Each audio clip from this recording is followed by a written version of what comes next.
Hare Krishna. We are continuing our reading of the book The Nectar of Devotion, Chapter 4. Devotional service surpasses all liberation. How much a devotee seriously how much a devotee is seriously attached to the devotional service of the Supreme Personality of Godhead can be understood from the statement of Maharaj Prithu, Adi Raja, which is described in Srimad Bhagavatam, 4th canto, 20th chapter, verse 24. He prays to the Supreme Personality of Godhead thus: My dear Lord, if after taking liberation I have no place of hearing the glories of your lordships, glories chanted by pure devotees from the core of their hearts in praise of your lotus feet, and if I have no chance for this honey of transcendental bliss, then I shall never ask for liberation or this so called spiritual emancipation. I shall simply always pray unto your Lordship that you may give me millions of tongues and millions of ears so that I can constantly chant and hear of your transcendental glories. Hari Hari, what a nice description, prayer.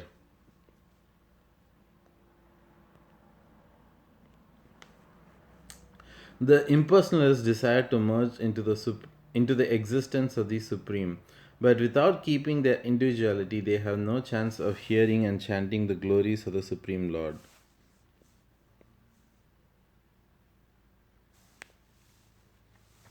The impersonalists desire to merge into the existence of the Supreme, but without keeping their individuality, they have no chance of hearing and chanting the glories of the Supreme Lord. Because they have no idea of the transcendental form of the Supreme Lord, there is no chance of their chanting and hearing of his transcendental activities. In other words, unless one is already beyond liberation, one cannot relish the transcendental glories of the Lord, nor can one understand the transcendental form of the Lord. A similar statement is found in the Srimad Bhagavatam 5th canto 14th chapter verse 44. Shukadeva Gosvāmī addresses Parikshit Maharaj there and says, The great soul King Bharata was so much attached to the service of the lotus feet of Kṛṣṇa that he very easily gave up his lordship over the earthly planet and his affection for his children, society, friends, royal opulence and beautiful wife. He was so very lucky that the goddess of fortune was pleased to offer him all kinds of material concessions, that he never accepted any of these material opulences. Shukadeva Goswami praises this behavior of King Bharata very highly. He says any person whose heart is attracted by the transcendental qualities of the Supreme Personality of Godhead, Madhusudana, does not care even for the liberation which is aspired to by many great sages, what to speak of material opulences. In the Bhagavatam, 6th canto, 11th chapter, verse 25, there is a similar statement by Vritāsura, who addresses the Lord as follows: My dear Lord, by leaving your transcendental service, I may be promoted to the planet called Dhruvaloka, the pole star, or I may gain lordship over all the planetary systems of the universe. But I do not aspire to this, nor do I wish the mystic perfections of yoga practice, nor do I aspire to spiritual emancipation. All I wish for, my Lord, is your association and transcendental service eternally. This statement is confirmed by Lord Shiva in Srimad Bhagavatam, 6th canto, 17th chapter, verse 28, wherein Lord Shiva addresses Sati thus: My dear Sati, persons who are devoted to Narayana, Kṛṣṇa, are not afraid of anything. If they are elevated to the higher planetary systems, or if they get liberation from material contamination, or if they are pushed down to the hellish conditions of life, or in fact in any situation, whatever they are, not afraid of anything. Simply because they have taken shelter of the lotus feet of Narayana, for them, any position in the material world is as good as another. There is a similar statement by Indra, the king of heaven, in Srimad Bhagavatam, 6th canto, 18th chapter, verse 74. That Indra addresses Mother Diti in this manner: My dear mother, persons who have given up all kinds of desire and are simply engaged in devotional service to the Lord know what is actually their self-interest. Such persons are actually serving their self-interest and are considered first-class experts in the matter of advancing to the perfectional stage of life. In the 7th canto of the Bhagavatam, 6th chapter, verse 25, Maharaj Prahlad says, My dear friends born into atheistic families, if you can please the Supreme Personality of Godhead Kṛṣṇa, then there is nothing more rare in this world. In other words, if the Supreme Lord Kṛṣṇa is pleased with you, then any desire you may have within the core of your heart can be fulfilled without any doubt. As such, what is the use of elevating yourself by the results of fruitive activities which are automatically achieved in all events by the modes of material nature? And what is the use for you of spiritual emancipation or liberation from material bondage? If you are always engaged in chanting the glories of the Supreme Lord and always relishing the nectar of the lotus feet of the Lord, then there is no necessity for any of these. By this statement of Prahlad Maharaj, it is clearly understood that one who takes pleasure in chanting and hearing the transcendental glories of the Lord has already surpassed all kinds of material benedictions, including the results of pious fruitive activities, sacrifices, and even liberation from material bondage. Similarly, in the same 7th canto, 8th chapter, verse 42, when the demigods are offering prayers to Lord Narasimha, Indra, the king of heaven, says, O Supreme One, these demons talk of our share of participation in the performances of ritualistic sacrifices. But simply by your appearance as Lord Narasimha Deva, you have saved us from terrible fears. Actually, our shares in the sacrificial performances are due to you only, because you are the supreme enjoyer of all sacrifices. You are the super soul of every living entity, and therefore you are the actual owner of everything. Long were our hearts always filled with fear of this demon Hiranyakashipu, but you are so kind towards us that by killing him you have removed that fear from within our hearts and have given us the chance to place your lordship within our hearts again. For persons who are engaged in the transcendental loving service of your lordship, all the opulences which are taken away from us by the demons are counted as nothing. Devotees do not care even for liberation, what to speak of these material opulences. Actually, we are not enjoyers of the fruits of sacrifices. Our only duty is to always be engaged in your service, for you are the enjoyer of everything. The purport of this statement by Indra is that beginning from Brahma down to the insignificant ant, no living entities are meant for enjoying the material opulences. They are simply meant for offering everything to the Supreme Proprietor, the Personality of Godhead. By doing so, they automatically enjoy the benefit. The example can be cited again of the different parts of the body collecting foodstuffs and cooking them so that ultimately a meal may be offered to the stomach. After it has gone to the stomach, all the parts of the body equally enjoy the benefit of the meal. So similarly, everyone's duty is to satisfy the Supreme Lord, and then automatically everyone will become satisfied. A similar verse is found in the 8th canto, 3rd chapter of the Srimad Bhagavatam, verse 20. Gajendra says there, My dear Lord, I have no experience of the transcendental bliss derived from your devotional service. So therefore, I have asked from you some favor. But I know that persons who are pure devotees and have, by serving the lotus feet of great souls, become freed from all material desires and are always merged in the ocean of transcendental bliss, and as such are always satisfied simply by glorifying your auspicious characteristics. For them, there is nothing else to aspire to or pray for. I'll read this once again. Gajendra says that, My dear Lord, I have no experience of the transcendental bliss derived from your devotional service, so therefore I have asked from you some favor. But I know that persons who are pure devotees and have, by serving the lotus feet of great souls, become freed from all material desires, are always merged in the ocean of transcendental bliss, and as such are always satisfied simply by glorifying your auspicious characteristics. For them, there is nothing else to aspire to or pray for. In the 9th canto of the Bhagavatam, 4th chapter, verse 67, the Lord of Vaikuṇṭha replies to Durvasa Muni thus, My pure devotees are always satisfied being engaged in devotional service, and therefore they do not aspire even after the 5 liberated stages, which are 1. To be one with me, 2. To achieve residence on my planet, 3. To have my opulences, 4. To possess bodily features similar to mine, and 5. To gain personal association with me. So when they are not interested even in these liberated positions, you can know how little they care for material opulences or material liberation. There is a similar prayer by the Naga Patnis, wives of the Kaliya serpent, in the 10th canto of the Srimad Bhagavatam, 16th chapter, verse 37. The Naga Patnis say there, Dear Lord, the dust of your lotus feet is very powerful. Any person who is fortunate enough to achieve this dust does not care for heavenly planets, lordships, over all the planetary systems, the mystic perfection of yoga, or even liberation from material existence. In other words, anyone who adores the dust of your lotus feet does not care a fig for all other perfectional stages. There is a similar statement in the 10th canto, 87th chapter, verse 21, wherein the Shrutis, the Vedas personified, pray to the Lord as follows: Dear Lord, it is very difficult to understand spiritual knowledge. Your appearance here, just as you are, is to explain to us this most difficult subject of knowledge of the Spirit. As such, your devotees who have left their domestic comforts to associate with the liberated acharyas, teachers, are now fully immersed in the devotional service of your Lordship, and thus they do not care for any so called liberation. In explaining this verse, it should be noted that spiritual knowledge means understanding the self and the super soul or super self. The individual soul and the super soul are qualitatively one, and therefore both of them are known as Brahman or spirit. But knowledge of the Brahman is very difficult to understand. There are so many philosophers engaged in the matter of understanding the soul, but they are unable to make any tangible advancement.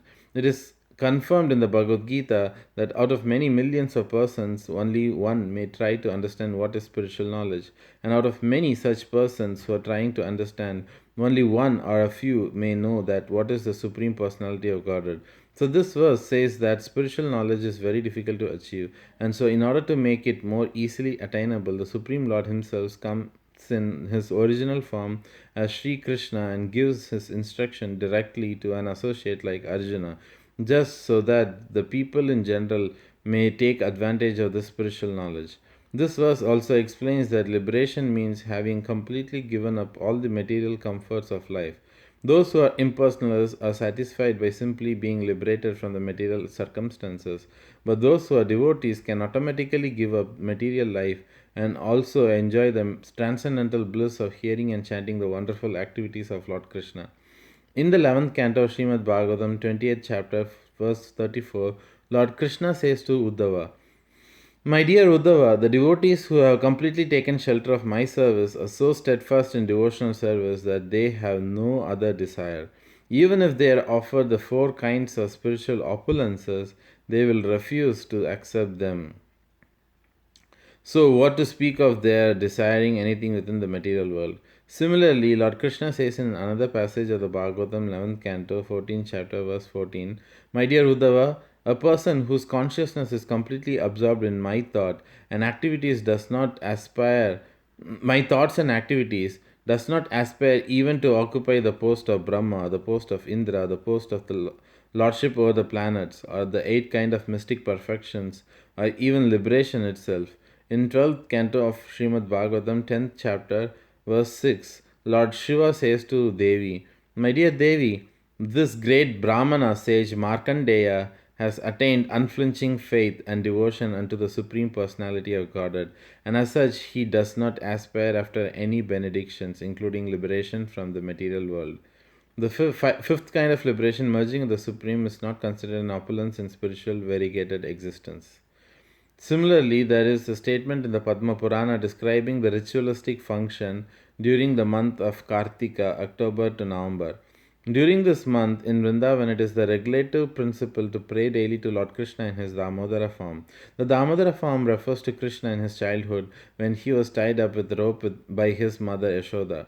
Dama means ropes and Udara means abdomen. So Mother Yashoda, being disturbed by naughty Kṛṣṇa, bound him round the abdomen with a rope. Thus Kṛṣṇa is named Damodara. During Kartika, Damodara is prayed to as follows. My dear Lord, you are the Lord of all, the giver of all benedictions. There are the many demigods like Lord Brahma, Lord Shiva, who sometimes offer benedictions to their respective devotees. For example, Ravana was blessed with so many benedictions by Lord Shiva, and Hiranyakashipu was blessed by Lord Brahma, but even Lord Shiva and Lord Brahma depend upon the benedictions of Lord Kṛṣṇa, and therefore Kṛṣṇa is addressed as the Lord of all benefactors. As such, Lord Kṛṣṇa can offer his devotees anything they want, but still the devotees' prayers continues. I do not ask you for liberation, or any material facility up to the point of liberation. What I want as your favor is that I may always think of your form in which I see you now as Damodara. What I want as your favor is that I may always think of your form in which I see you as Damodara. You are so beautiful and attractive that my mind does not want anything besides this wonderful form. In this same prayer, there is another passage in which it is said, My dear Lord Damodara, once when you were playing as a naughty boy in the house of Nanda Maharaja, you broke the box containing yogurt, and because of that, Mother Yashoda considered you an offender and tied you with rope to the household grinding mortar. At that time, you deliver the two sons of Kuvera, Nalakuvara, and Manigriva, who are staying there as two Arjuna trees in the yard of Nanda Maharaja. My only request is that by your merciful pastimes you may similarly deliver me. The story behind this verse is that the two sons of Kuvera, the treasurer of the demigods, were puffed up on the account of the opulence of their father, and so once on a heavenly planet they were enjoying themselves in a lake with some naked damsels of heaven. At that time, the great saint Narada Muni was passing on the road and was sorry to see the behavior of the sons of Kuvera. Seeing Narada passing by, the damsels of heaven covered their bodies with cloth, but the two sons, being drunkards, did not have this decency. Narada became angry with their behavior and cursed them thus: You have no sense, so it is better if you become trees instead of the sons of Kuvera. Upon hearing this, the boys came to their senses and begged Narada to be pardoned for their offenses. Narada then said, Yes, you shall become trees, Arjuna trees, and you will stand in the courtyard of Nanda Maharaj. But Kṛṣṇa himself will appear in time as the foster son of Nanda, and he will deliver you. In other words, the curse of Narada was a benediction to the sons of Kuvera, because indirectly it was foretold that they would be able to receive the favor of Lord Kṛṣṇa. After that, Kuvera's two sons stood as two big Arjuna trees in the courtyard of Nanda Maharaj until Lord Damodara, in order to fulfill the desire of Narada, dragged the grinding mortar to which he was tied and struck the two trees, violently causing them to fall down. From out of these fallen trees came Nalakuvara and Manigriva, who had by then become great devotees of the Lord. There is a passage in the Hayashirsha Pancharatra that states, My dear Lord, O Supreme Personality of Godhead, I do not want any resultant benediction from my religious life, nor do I want any economic development, nor do I want to enjoy sense gratification or liberation. I simply pray to be an eternal servant at your lotus feet. Kindly oblige me and give me this benediction. I'll read this once again. There is a passage in the Hayashirsha Pancharatra that states, My dear Lord, O Supreme Personality of Godhead, I do not want any resultant benediction from my religious life, nor do I want any economic development, nor do I want to enjoy sense gratification or liberation. I simply pray to be an eternal servant at your lotus feet. Kindly oblige me and give me these benedictions. In the same Hayashirsa Pancharatra, after Narsimhadev wanted to give benedictions to Prahlad Maharaj, Prahlad did not accept any material benediction and simply asked the favor of the Lord to remain his eternal devotee. In this connection, Prahlad Maharaj cited the example of Hanuman, the external servitor of Lord Ramachandra, who also set an example by never asking any material favor from the Lord. He always remained engaged in the Lord's service. That is the ideal character of Hanuman, for which he is still worshipped by all devotees. Prahlad Maharaj also offered his respectful obeisances unto Hanuman. There is a well known verse spoken by Hanuman in which he says, My dear Lord, if you like, you can give me salvation from this material existence, or the privilege of merging into your existence. But I do not wish any of these things. I do not want anything that diminishes my relationship with you as a servant to master, even after liberation. Hari Hari. Hanuman ji ki jai. In a similar passage in the Narada Pancharatra, it is stated, My dear Lord, I do not wish any perfectional stage by performing the ritualistic religious ceremonies, or by economic development, or by sense gratification or liberation. I simply pray that you grant me the favor of keeping me under your lotus feet. I do not wish any kind of liberation such as Salokya to reside on your planet or Sarupya to have the same bodily features as you. I simply pray for your favor that I may be always engaged in your loving service. Similarly, in the 6th canto, 14th chapter, verse 5 of Srimad Bhagavatam, Maharaj Parikshit inquires from Shukadeva Goswami, My dear Brahmana, I understand that the demon Vritāsura was a greatly sinful person and that his mentality was completely absorbed in the modes of passion and ignorance. How did he develop to such a perfectional stage of devotional service to Narayana? I have heard that even great persons who have undergone severe austerities and who are liberated with full knowledge must strive to become devotees of the Lord. It is understood that such persons are very rare and almost never to be seen. So I am astonished that Vritrashura became such a devotee. The above was the most important thing to be noted is that there may be many liberated persons who have merged into the existence of the impersonal Brahman, but a devotee of the Supreme Personality of Godhead, Narayana, is very, very rare. Even out of millions of liberated persons, only one is fortunate enough to become a devotee. Amazing. In the Srimad Bhagavatam, first canto, 8th chapter, verse 20, Queen Kunti is praying to Lord Krishna at the time of his departure. My dear Krishna, you are so great that you are inconceivable even to great stalwart scholars and Paramahamsas, fully liberated souls. So, such great sages who are transcendental to all the reactions of material existence are unable to know you. Then, as far as we are concerned, belonging to the less intelligent woman class, how is it possible for us to know your glories? How can we understand you? In this verse, the particular thing to be noted is that the personality of Godhead is not understood by great liberated persons, but only by devotees such as Queen Kunti in her humbleness. Although she was a woman and was considered less intelligent than a man, still she realized the glories of Krishna. That is the purport of this verse. Another passage that is very important is in Srimad Bhagavatam, first canto, 7th chapter, verse 10, and is called the Atmarama verse. In this Atmarama verse, it is stated that even those who are completely liberated from material contamination are attracted by the transcendental qualities of Lord Krishna. The purport of this verse is that a liberated soul has absolutely no desire at all for material enjoyment. He is wholly freed from all kinds of material desires. Yet still, he is irresistibly attracted by the desire to hear and understand the pastimes of the Lord. We may therefore conclude that the glories and pastimes of the Lord are not material. Otherwise, how could the liberated persons known as Atmaramas be attracted by such pastimes? That is the important point in this verse. This Atmarama verse was once nicely explained by Lord Chaitanya to Sanatana Goswami. There is a detailed explanation of this verse in the author's teaching of Lord Chaitanya. From the above statement, it is found that a devotee is not after any of the stages of liberation. There are 5 stages of liberation already explained as being to become one with the Lord, to live on the same planet as the Lord, to obtain the same bodily features as the Lord, to have the same opulences as the Lord, to have constant association with the Lord. Or these 5 liberated stages, the one which is known as Sayujya, or to be merged into the existence of the Lord, is the last to be accepted by a devotee. The other 4 liberations, although not desired by devotees, are still not against the devotional ideals.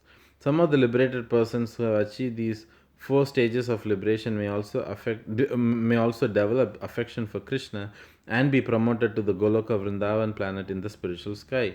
In other words, those who are already promoted to Vaikuṇṭha planets and who possess the 4 kinds of liberation may also sometimes develop affection for Krishna and become promoted to Kṛṣṇa Loka, Hari Hari. So, those who are in the 4 liberated states may still be going through different stages of existence. In the beginning, they may want the opulence of Krishna, but at the mature stage, the dormant love for Krishna exhibited in Vrindavan becomes prominent in their hearts. As such, the pure devotees never accept the liberation of Sayujya to become one with the Supreme, though sometimes they may accept as favorable the other kinds of liberated states. Out of many kinds of devotees of the Supreme Personality of God, the one who is attracted to the original form of the Lord Krishna in Vrindavan is considered to be the foremost first class devotee. Such a devotee is never attracted by the opulences of Vaikuṇṭha or even of Dvārakā, the royal city where Krishna ruled. The conclusion of Śrī Rūpa Gosvāmī is that the devotees who are attracted by the pastimes of the Lord in Gokula or Vrindavan are the topmost devotees.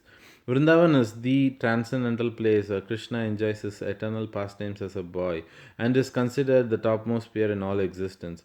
When this Vrindavan is exhibited in the material world, the place is called Gokula, and in the spiritual world, it is called Goloka or Goloka Vṛndāvana. Hari Hari Goloka Vrindavan Dham ki jai. Rupa Goswami, Śrī Rūpa Gosvāmī ki jai. A devotee who is attached to a particular form of the Lord does not wish to redirect his devotion to other forms. For example, Hanuman, the devotee of the Lord Ramachandra, knew that there is no difference between Lord Ramachandra and Lord Narayana, and yet he still wanted to render service unto Lord Ramachandra. That is due to the specific attraction of a particular devotee. There are many, many forms of the Lord, but Krishna is still the original form. Though all of the devotees of the different forms of the Lord are in the same category, still it is said that those who are devotees of Lord Krishna are the topmost in the list of all devotees. Jai Hari Hari Bol. Thank you very much. Hare Krishna, Hare Krishna, Krishna Krishna, Hare Hare, Hare Ram, Ram Ram, Hare Hare.